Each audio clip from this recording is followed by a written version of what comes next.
আসসালামু আলাইকুম সবাইকে। এই ভিডিও টিউটোরিয়ালে আমরা যে বিষয়টা নিয়ে আলোচনা করব সেটি হচ্ছে ফ্লোট নিয়ে আলোচনা করতে চাই। তা ফ্লোট যে আমাদের ওয়েবসাইট ডিজাইনে কতটা গুরুত্বপূর্ণ ভূমিকা রাখে যা আমি বলে বোঝাতে পারবো না।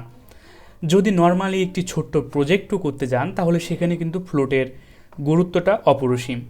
তো বেশি কথা না বলে আমি জাস্ট এবার যে কাজটি করব সেটা হচ্ছে একটি ইমেজ নিয়ে আসি এখানে আপনাদের বোঝার সুবিধার্থে। ফ্লোটিংয়ের যে ব্যাপার স্যাপার সেটা আমরা শুরু করে দিই। তো ইমেজটা নিয়ে আসলাম, আমার ডেস্কটপে ইমেজ রাখাই আছে। তো ইমেজ ডট জেপিজি এক্সটেনশনটা আমি দিয়ে দিলাম, কন্ট্রোল এইচ দিয়ে সেভ করে দেখি ইমেজটা আমার চলে এসেছে, পারফেক্টভাবে কাজ করছে। তো ইমেজের একটা ক্লাস নেম এবার আমি দিয়ে দিই, ক্লাস পি ইমেজ। তো এবার আমরা স্টাইল করা শুরু করি ইমেজটাকে, হাইট উইট একটু কমিয়ে দিই, হাইট দিলাম 300 পিক্সেল এবং উইথ আমি দিয়ে দিই, উইথ দিলাম 400 পিক্সেল, কন্ট্রোল এইচ দিয়ে সেভ করে নিই। তাহলে দেখেন ইমেজটা কিন্তু আমার পারফেক্টভাবে কাজ করেছে। তো উইথটা আমরা দিয়ে দিই আপনাদের বোঝার সুবিধার্থে, উইথ দিলাম আমি 300 পিক্সেল, হাইট দিলাম 400 পিক্সেল। তো এটা সব থেকে পারফেক্ট হবে। তো ইমেজ আমার পারফেক্টভাবে কাজ করেছে, তাই না? তো এবার আমি চাচ্ছি ইমেজটাকে রাইট সাইডে নিয়ে যেতে। তাহলে জাস্ট দেখুন, রাইট সাইডে যদি আমি নিয়ে যেতে চাই তাহলে ফ্লোট রাইট বলে দেওয়ার সঙ্গে সঙ্গে ইমেজটা আমার রাইট পাশে চলে যাবে। তো আপনাদের বোঝার সুবিধার্থে বড় করে নিলাম, আগে ছিল লেফটে। তাহলে ফ্লোটের কাজটা আপনারা বুঝতে পারলেন যে কোনো কিছুকে লেফট থেকে রাইটে বা রাইট থেকে লেফটে নিয়ে আসতে সাহায্য করে। আপনাদেরকে আমি সহজ ভাষায় বুঝিয়ে দিলাম। তো এই যে ইমেজটা আগে কিন্তু ছিল লেফটে, এখন আমাদের চলে গেল রাইটে।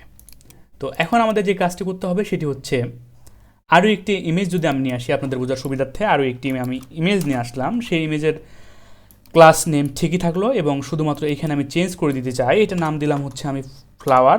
তো আমার ইমেজ কিন্তু ছিলই ডেস্কটপে আগে থেকে, JFIF, কন্ট্রোল এইচ দিয়ে সেভ করে নিলাম। তাহলে দেখেন ইমেজটা পাশাপাশি কিন্তু আমার চলে এসেছে, আমার দুইটাই রাইট সাইডে চলে গেছে। তো কেন রাইট সাইডে গেল? কেননা ক্লাস নেম এইটারও আমি পি ইমেজ দিয়েছি এবং ক্লাস নেম এইটারও পি ইমেজ দিয়েছি, তার পাশাপাশি সেইটাকে আমরা ফ্লোট রাইট করে দিচ্ছি। নর্মালি যদি আমরা এটাকে রাখি তাহলে সেটা বাই ডিফল্টভাবে কোথায় থাকবে? বাই ডিফল্টভাবে সেটা কিন্তু আমাদের পাশাপাশি থাকবে, তাই না? তো এবার যদি আমরা ফ্লোটের আরও একটু মজা নেওয়ার জন্য জাস্ট এবার আমরা যে কাজটি করব সেটা হচ্ছে একটি ডিপ তৈরি করে নিই। তো ডিপের মধ্যে আমরা ইমেজটাকে রাখি।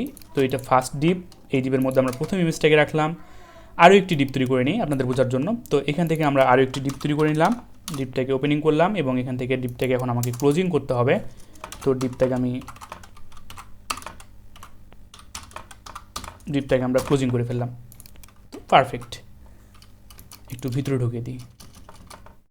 হ্যাঁ, তো লক্ষ্য করে দেখুন, আমরা যদি এবার রিফ্রেশ করে দেখি তাহলে আমাদের কিন্তু বাই ডিফল্টভাবে এখন, যেহেতু আমরা ডিভের মধ্যে ইউজ করেছি, ডিভ যেহেতু আমাদের ব্লক এলিমেন্ট, সেক্ষেত্রে এখন দেখুন এটা কিন্তু আমার উপর নিচে চলে এসেছে। তা আমার যারা গত ভিডিও টিউটোরিয়ালটি দেখেন নাই, ব্লক এবং ইনলাইন নিয়ে আমি আলোচনা করেছিলাম, তারা অবশ্যই আমার সেই ভিডিও টিউটোরিয়ালটি দেখে আসবেন, তাছাড়া আপনাদের কিন্তু এটা বুঝতে সমস্যা হয়ে যাবে। তো এই যে দেখুন ডিপ কিন্তু আমাদের ব্লক এলিমেন্ট, সেক্ষেত্রে সেটা আমাদের কিন্তু উপরে নিচে চলে এসেছে, সে কিন্তু পুরোটা জায়গা নিয়ে নিয়েছে, তাই না? যখনই সে পুরোটা জায়গা নিল, এখন আমি যে কাজটি করব এই ডিপের একটি ক্লাস নেম দিয়ে দিই, বা ডিপের ক্লাস নেম ছাড়াই আমি যদি ডিপটাকে ধরি সরাসরি, এই দুইটা ডিপটাকে আমি ধরলাম HTML ট্যাগ।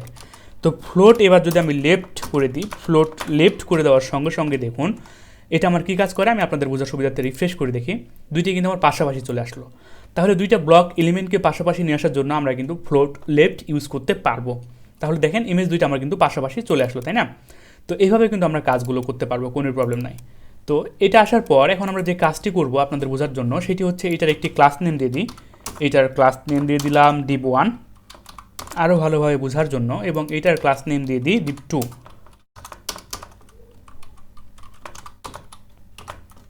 কন্ট্রোল এইচ দিয়ে সেভ করে নিলাম। তাহলে আমরা রিফ্রেশ করি, বাই ডিফল্টভাবে আমার সেটি চলে গেছে, কোনো প্রবলেম নাই। ওপেন উইথ করতেছি ফায়ারফক্স থেকে। তাহলে দেখেন আমার কিন্তু সেটা দুইটা কিন্তু পাশাপাশি আছে। তো এবার আমি চাচ্ছি যেন আমার এই যে পুষ্প ইমেজটা থাকবে আমার লেফটে এবং এই ইমেজটা যাবে আমার হচ্ছে রাইটে। তাহলে যে কাজটি আমাকে করতে হবে, আমি যে ক্লাস নেম দিয়েছি, আমি যে ক্লাস নেম এখান থেকে ইউজ করেছি সেটা হচ্ছে div2টাকে আমি ধরে ফেলি।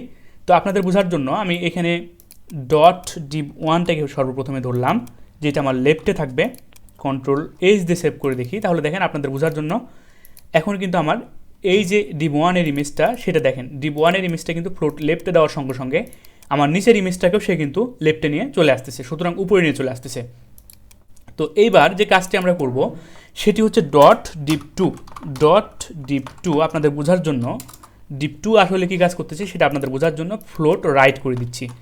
ফ্লোট এখান থেকে জাস্ট কন্ট্রোল সি দিয়ে কপি করে এখানে কন্ট্রোল ভি দিয়ে পেস্ট করে দিলাম, এবং এখান থেকে লেফট থেকে আমি বলে দিলাম রাইট, কন্ট্রোল এস দিয়ে সেভ করে নিলাম। তো রিফ্রেশ করার পূর্বে আমি আপনাদেরকে বলি এখন কিন্তু দুইটা ইমেজ পাশাপাশি আছে। আমি এখানে কি কাজ করলাম, দুইটা ডিপ টু যেটা আমার এই যে ডিপ টু এই ইমেজটাকে, সুতরাং এই যে ফ্লাওয়ার ইমেজটাকে, ফুলের ইমেজটাকে আমি এখন যে কাজটি করেছি ফ্লোট রাইট করে দিয়েছি। ফ্লোট রাইট করে দেওয়ার সঙ্গে সঙ্গে আমি যদি রিফ্রেশ করে দেখি তাহলে দেখেন সেই ইমেজটা আমার কী করলো, রাইট সাইডে চলে গেল এবং সেই ইমেজটা কিন্তু আমার লেফট সাইডে থাকলো। তো আশা করি আপনারা সকলে বিষয়টা বুঝতে পেরেছেন। আমরা যখন প্রজেক্ট করা শুরু করব তখন কিন্তু এই যে ফ্লোটিংয়ের ব্যাপার স্যাপার সেটা আমাদের অত্যন্ত গুরুত্বপূর্ণ হিসেবে কাজে দিবে। তো আজকের ভিডিও টিউটোরিয়ালটি থাকবে এ পর্যন্তই, দেখা হবে নেক্সট ভিডিও টিউটোরিয়ালে। ধন্যবাদ সকলকে, আল্লাহ হাফেজ।